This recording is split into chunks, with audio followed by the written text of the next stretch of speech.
far. Yeah. Yeah, we had a really good discussion as well. Yeah, they were having, I was just listening in, but they were having some good conversation. Yeah.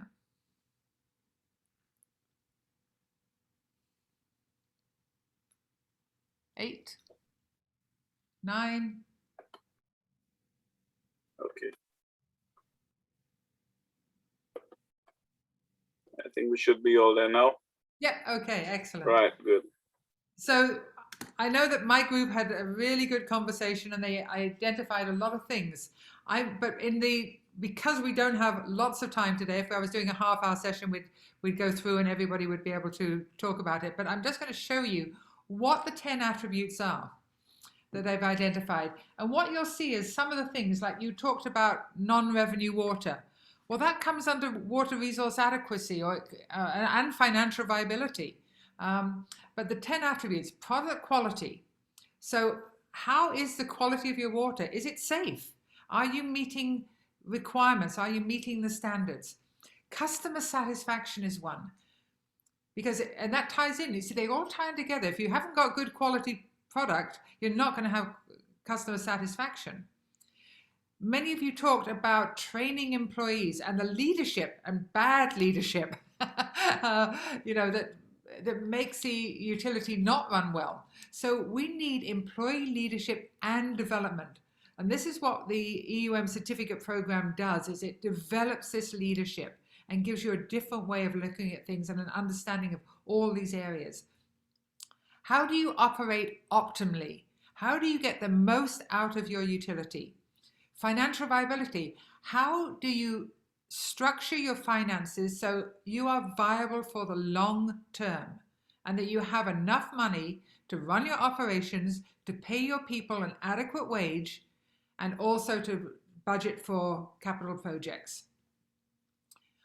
Infrastructure stability, that is your asset management plan. That is making sure that you have the operations and maintenance. Community sustainability ties in with water resource adequacy, doesn't it? Because if you don't have enough water, you can't have industry. You can't have your hotels running properly. All of it, that ties into the community sustainability. So water is an economic driver. And then the last one, which to me is possibly one of the most important, when I do this, if you ever come through the whole program, you'll see this, stakeholder understanding and support. Because without stakeholder understanding and support, whether the stakeholder is your political appointees, the government, or your customers, you're not going to get them to give you the money to make you financially viable. And if you don't have the financial viability, you can't have product quality. Without product quality, you don't get customer satisfaction. So these are very, very holistic. They don't stand out all on their own. So these are the attributes that we look at. And the EUM certificate program, that was developed by our country and company. How that came about is my partner at the time was a vice president of AWWA, and he showed me the EUM primer. Now, I do suggest that you download the copy that Ignatius has put in the chat, because this will give you a whole bunch more information. It's a fantastic document. Don came to me and he said, "What do you think of this?" And I said, "It's great, really good. What the hell are people going to do with it? It's a piece of paper that people will read, but they won't know what to do with it. It'll sit on a shelf." So being a company that works in capacity building and training, and we were the largest training company in the water and wastewater industry in Canada, we took this, I got some top utility managers and said, okay, for financial viability, what in your job do you need to know for that attribute? We don't want to make people accountants, but you need to know how to budget. You need to know how to do cost-benefit analysis, things like that. So they told me what we did, and I have an education background, so we developed this into 9 modules, incorporating all 5 key success areas and the 10 attributes of EUM. So at the end of this EUM program, you come out with a certificate in effective utility management that has covered everything in the 10 attributes. And these are the modules in the EUM program.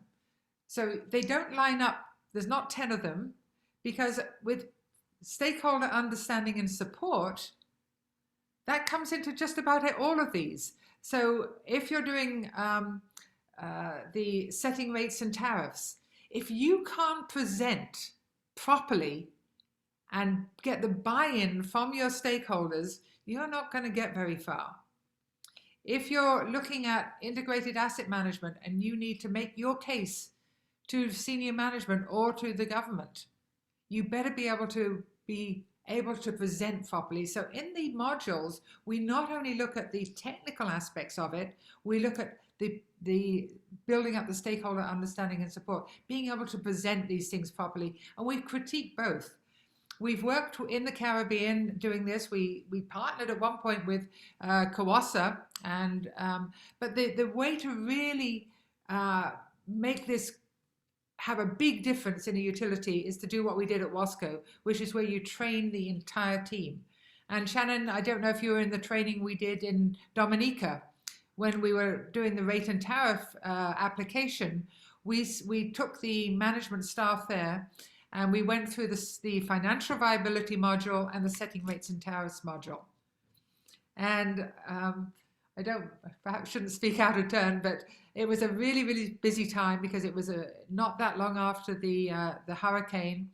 And Bernard Etanov said to me, I will introduce you, but I'm so busy, I can't stay. I'll just introduce you, stay for a few minutes, and I have to go. He stayed for the whole thing. He said, this stuff is so good. He said, I didn't know this, and if I'd have known what it was, I'd have had everybody here.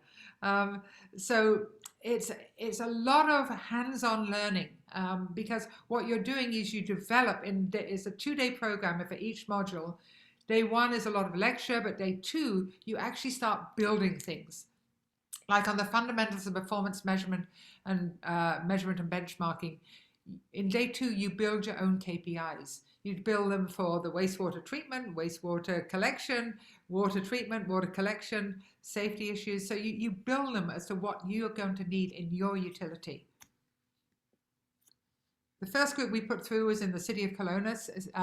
If you look down in this picture in the bottom, right in the middle, the fellow with the moustache, that's Mike Gosling, who did the certification training that many of you took. So he was part of this, and oh my gosh, he was just a young manager at the time and had never been exposed to these principles. And you can see all the charts, the flow charts, because you don't see somebody standing up at the front all the time lecturing. We have industry experts that bring the information, but we put you to work. And so you see all the charts. This is where the learning comes, by you doing things and developing the attributes for your association. And this is a group that we had with the Caribbean Water and Sewage Association, CAWASA. And you'll probably recognize Suzanne Joseph. Hi, Suzanne. That's you sitting there, if you remember that. Christopher Husbands, I recognize. I think that's Rommel. There's from Antigua. So this is a group we went through. And the difference between the program and a lot of courses is the practicality. The whole program is based on utility management. All the case studies are based on the utilities that you run. We get information ahead of time and get you to help write some of the case studies that we're going to look at, because it's got to be relevant. This is a group, and you can see them. No instructor in sight. They've been given the instruction, and now they're working through the stuff. So they bring their laptops, they work on it, and the learning is just so tremendous. It just thrills me. And I'm just going to give you briefly a quick overview of Aqua, because they're the largest water and wastewater operator in Canada. They've got 800 staff. They're just based in Ontario.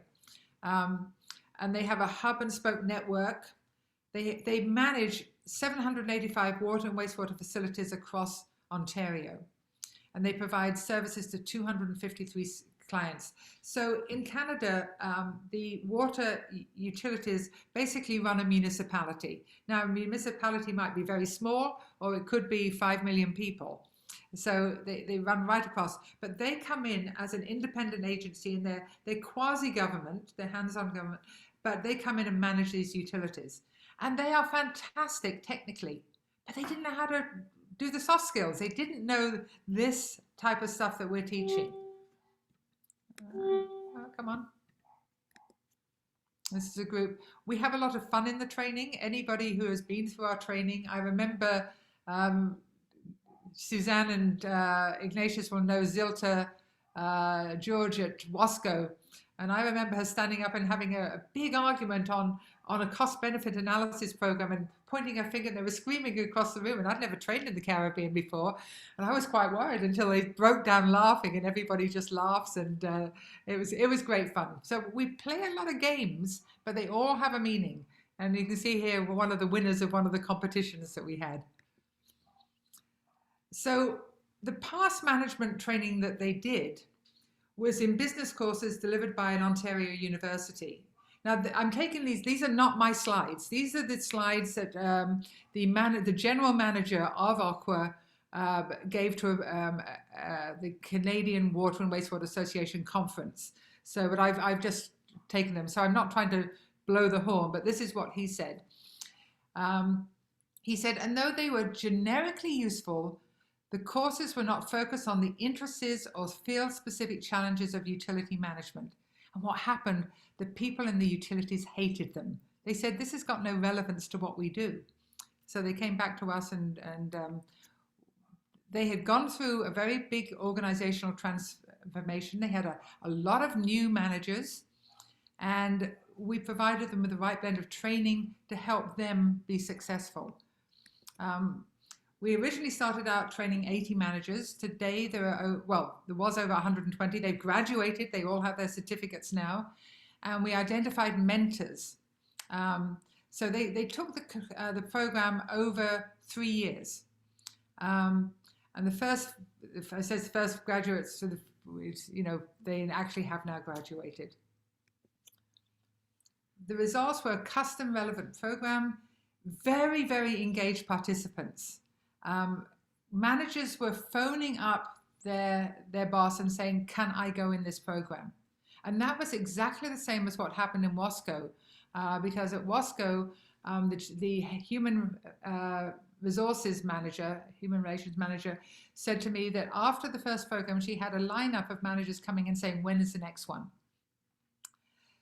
I find people really want to learn. Now, you guys are the cream of the crop, really, because you turn up every single week for these Wednesday webinars, and it's the same people coming. So you are keen and eager to learn. And I think that when people have fun in training and it's relevant, people can really enjoy it. And the thing about what we want in any of this training is that there is a culture shift. One of the young fellows here, he said to me that he was running running one of the utilities, and he'd go to the municipality with a plan, and they didn't give him any they didn't accept it. They would go out and spend $50,000, $100,000 for a consultant to come in, and the consultant would come back with the same recommendations that he made, and they'd spent all this money. So he went through the EUM program, and he changed entirely the way he was managing. He changed entirely what he was doing. He talked about cost-benefit analysis. He talked about asset management. He put the slides together. His client said, why haven't you ever done this before? And they don't hire any consultants anymore. They come to him. So he said it was just a light bulb going on in his head. He said, and I used to be so busy. He said, I didn't have enough time in the day to get my work done. He said, because I wasn't a really good leader. He said, I didn't understand about what leadership was and delegation. He said, I used to do so much myself. Now, he said, I go home at 4 o'clock and go and play golf in the summer and ski in the winter. He said, my life is so much better. So it's not just a benefit to the utility, which it certainly is. It also is a benefit to the individuals. So what Terry Bender, the general manager, said, it was a true partnership. We customized everything to their needs. He said it keeps us on our toes as it ensures managers implement the learnings into their utilities culture. An excellent value for money. So that's sort of how the program works. Is we, as I said, we like to take intact work groups, and we include the finance people, we include HR, we include the customer service people, the communications people, but especially finance in many of the programs. So you might invite somebody in, even from outside. You might, you know, when we were dealing with WASCO in Operation Resilience, I think it was, and they invited their chairman in of the board, and they invited one of the, I think it was their, not the minister, the permanent secretary. They invited the permanent secretary in, so that we start getting people to understand and work off the same page. That's what's so important. So I'm happy to take questions. As you can see, I'm passionate about this. I'm just going to stop share. There we go. And I think we're going a little bit over time because we were using the breakout groups. Yeah, I hope you enjoyed those. That's fine. Well, folks, there you have it. I think it was a pretty lively, interactive session, and I particularly like the breakout group session. So it gets you to participate, because I know a lot of you come in, follow the sessions, and say nothing at the end. So that's pretty good. And I believe that next week you'll be with David Corey, who I found for you to talk on emotional intelligence. I think he'll probably be using breakout rooms as well. Yeah, that would be fabulous. So I urge all of you to inform your friends, because we just have a few more webinars to go before we close for the year. We have next week, the 17th, is going to be by, was it David Corey? David Corey. Yeah, and he's going to speak on emotional intelligence, and that should be very interesting, because this time we're not just talking about the nuts and bolts of the industry, but we're speaking about ourselves, about the people in the sector, the nuts and bolts about human thinking and psychology, etc. So that should be very useful for all of us. And I think we're also working to have another one on the 24th, I think it is. And I was hoping to close on the 3rd, but well, that's another matter. But 3rd of December, we may just have this other program with the Carib Sand, which is a project being coordinated between WASCO and the WASCO with the European Union, looking at wetlands, constructed wetlands. So we will make it open to other participants, but I'm just giving you a heads up. And that will be but it's going to be a morning session considering the time zones in Europe, because the facilitators will be based in France. So that will be a session starting about maybe 9 a.m. Eastern Caribbean time. But we will keep you posted when we get there in December, first week in December. But next week, it's going to be on emotional intelligence. Any questions, any comments you have before we close? Hi, good evening, Valerie. Timothy here from Trinidad and Tobago. Yeah. I was interested in one of the well, excellent presentation, I must say. And I was interested in looking at, as you said, looking at the utility as a business, and trying to, you know, have it maybe not be too profitable, but at least break even. One of the things I noticed, you said that the energy consumption, if we can use parts, especially the wastewater plants, if we can use, I don't know, maybe the sludge, maybe the discharge from the plants to convert it into electricity somehow to at least bring down the cost. You know, are these things really being done out there? And oh, you know, yes, absolutely. Yes. If you like, you know, in the new year, I could get Mike Goslin to come and do a webinar for you on energy recapture, because they not only pay for all of the energy costs for the plant, but they're supplying energy to a bunch of schools around the area. Yeah, actually, yes. I think about 2016, we had a team of managers from some of our utilities under the GIZ program with Hamburg Wasser, and we visited Hamburg Wasser, that's in Germany, and their wastewater treatment plant for the city really incorporates one of the photos that you saw from Valerie. It's very similar, where they have these chambers to capture the methane gas from the sewage system. And so there's the energy capture, and then there's also from the gas, where they have these biogas digesters, and that is used to generate or for the cogeneration, and the excess of that energy is sold onto the grid as some green energy, which sells at a premium. In addition, they burn off some of the sludge after it's dried, etc. Yes. It is used to burn, and then that generates a steam turbine. So that's another set of energy that's captured.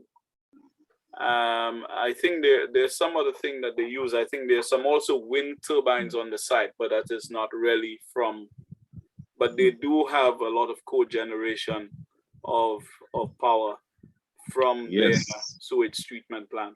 So that is something that is around. Yeah, the technology is there. Yeah, the other thing that Kelowna does is that they compost their waste, the fecal sludge, and it's a fascinating process, and they sell it. It's some of the best fertilizer around. In fact, that's another issue where they have been able to try to capture, or they've been trying to capture a lot of the nutrients in the sludge, and to be able to sell it off as fertilizers. And of course, there has been a global, well, not a shortage, but we increasingly having scarcity of phosphorus. And so they're working on doing a lot of capture of the phosphorus and potassium and other nutrients from the fecal sludge. Yeah, well, I'll get Mike to do a presentation for you on their wastewater plant. He can give you a tour of the plant virtually and talk about what they're doing. The composting is very, very heavily regulated. The government comes in and there's all checks and balances so that they can use it for, I can use it for my vegetables. And of course, there's the water reuse. Some countries have really gone very advanced in the reuse of the water that is treated. And I think the big issue is about the psychological processes, but the people involved in water treatment, like my good friend Mr. Benny in Trinidad always says, just give him the water, he can treat it. Yes. Yeah. Okay. Any other questions? Yeah, another question, but just want to say thanks. Is this Anderson Boeing from BWA, Barbados? Good to hear you, Anderson. Just thanks for the sessions, man. They really mean a lot. Valerie, thank you so much. Oh, Ignatius, very, very welcome. I've been talking with Keith Roy for some time about coming in and doing the EUM program, and Ignatius and I are working hard at trying to get some grant money for some of the countries so that we can do some of these things. They're not very expensive, but we've been talking, like Charlie Marvel was really pushing hard to get the KPI course. He really wanted to do that one.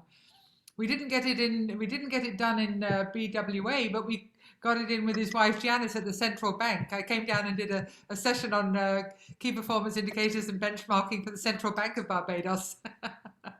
Well, thank you, O'Malley. We saw your comment as well. Thank you for joining. Of course, we are very pleased about the numbers. Suzanne has really been on the button now with quite a number of you registering to take additional exams. And we have added, with the cooperation of the ABC, I think 3 other examinations that would be certification and inspections.